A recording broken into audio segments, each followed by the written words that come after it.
दूध उकाળતી વખતે જો તે દૂધ ફાટી જાય તો મનમાં સૌપ્રથમ એ પ્રશ્ન આવશે કે હવે આ ફાટેલા દૂધનું કરવું શું. ભલે આ ફાટેલું દૂધ મુસીબત લાગતું હોય, પરંતુ વાસ્તવમાં ફાટેલું દૂધ વધુ પ્રોટીન અને વધુ લેક્ટિક એસિડ ધરાવે છે. તો નેક્સ્ટ ટાઈમ જ્યારે આ દૂધ ફાટી જાય ને, તો ત્યારે તમે ચિંતા ના કરશો, કંઈક નવું ટ્રાય કરો. ફાટેલા દૂધમાંથી તમે ઘણી બધી વાનગીઓ બનાવી શકો છો, અને એવું કહે તો ચાલે કે સામાન્ય દૂધ કરતાં ફાટેલા દૂધની વાનગીઓ વધુ ટેસ્ટી બને છે. માત્ર ફાટેલું દૂધ જ નહીં, તમે તેના પાણીનો પણ ઉપયોગ કરી શકો છો. પરંતુ કેવી રીતે કરશો, ચાલે આજે આપણે વિડીયોમાં જાણીશું. સૌપ્રથમ આપણે તેના પાણીની વાત કરીએ. ફાટેલા દૂધમાંથી જે સફેદ ભાગ અલગ કરીને જે પાણી વધે છે, તે પાણીને તમે પહેલાં નિતારી લો. આ પાણીનો ઉપયોગ તમે ચહેરો ધોવા માટે કરી શકો છો, વાળને કન્ડિશનિંગ માટે પણ કરી શકો છો. અને આ બંને જ માટે આ વધેલું જે પાણી છે, ફાટેલું પાણી, એ ખૂબ જ ફાયદાકારક હોય છે. હવે આપણે તેના સફેદ એટલે કે જાડા ભાગની વાત કરીએ.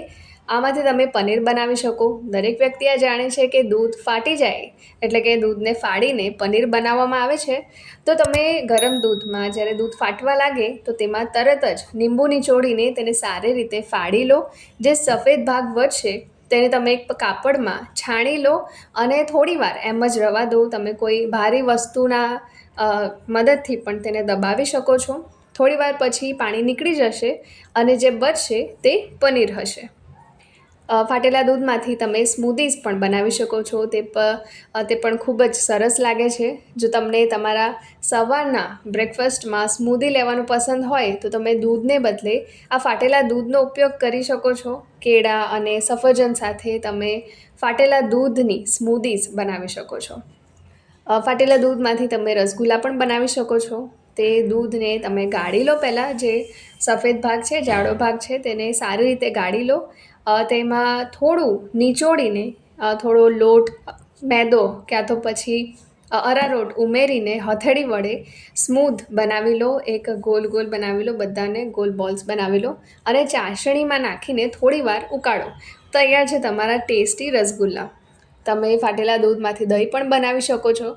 આ દહીં બનાવવા માટે તમારે ફાટેલા દૂધમાં તરત જ 1 ચમચી દહીં મિક્સ કરીને બાજુમાં રાખી દેવાની. થોડી જ વારમાં તમારું દહીં રેડી થઈ જશે અને આ દહીં સામાન્ય દહીં કરતાં એકદમ ઘટ્ટ બને છે. જો તમને મસાલેદાર શાકભાજી ખાવાની ઈચ્છા હોય ને, તો તમે દૂધની મલાઈનો ઉપયોગ કરવાને બદલે તમે આ ફાટેલા દૂધ પર ટ્રાય કરી શકો છો. ગ્રેવી બનાવવા માટે મસાલામાં ફાટેલા દૂધ ઉમેરો અને ગ્રેવી એકદમ ઘટ્ટ બનશે અને વધુ સ્વાદિષ્ટ બનશે.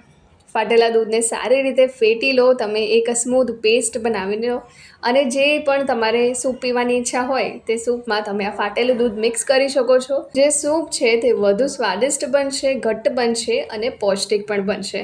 તો આ વિડીયોને બધા સાથે જરૂરથી શેર કરજો અને મારી ચેનલ સાથે જોડાઈ રહેજો.